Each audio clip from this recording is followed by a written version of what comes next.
Good afternoon. We went to Afghanistan almost 20 years ago with clear goals. Get those who attacked us on September 11, 2001, and make sure al-Qaeda could not use Afghanistan as a base from which to attack us again. We did that. We severely degraded al-Qaeda in Afghanistan. We never gave up the hunt for Osama bin Laden, and we got him. That was a decade ago. Our mission in Afghanistan was never supposed to have been nation building. It was never supposed to be creating a unified, centralized democracy.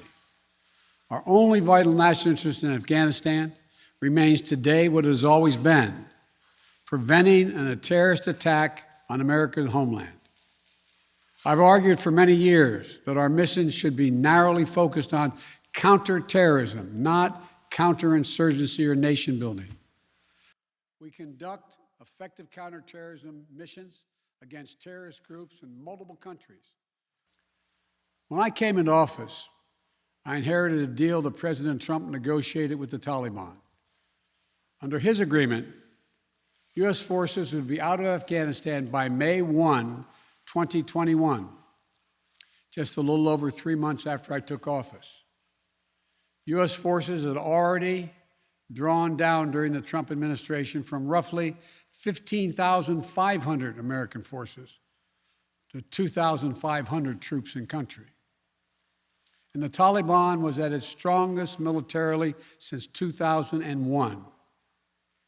The choice I had to make as your president was either to follow through on that agreement or be prepared to go back to fighting the Taliban in the middle of the spring fighting season.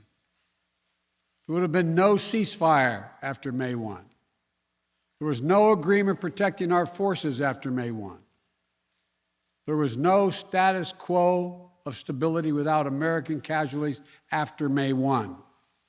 There was only the cold reality of either following through on the agreement to withdraw our forces or escalating the conflict and sending thousands more American troops back into combat in Afghanistan, lurching into the third decade of conflict.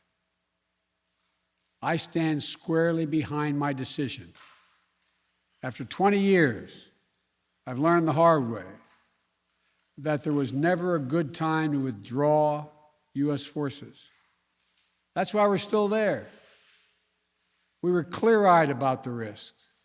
We planned for every contingency, but I always promised the American people that I would be straight with you.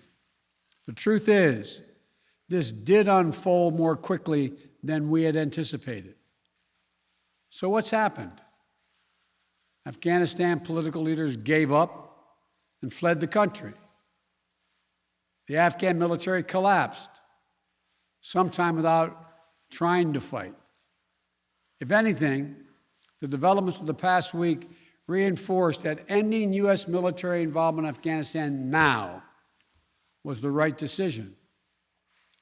American troops cannot and should not be fighting in a war and dying in a war that Afghan forces are not willing to fight for themselves. We spent over $1 trillion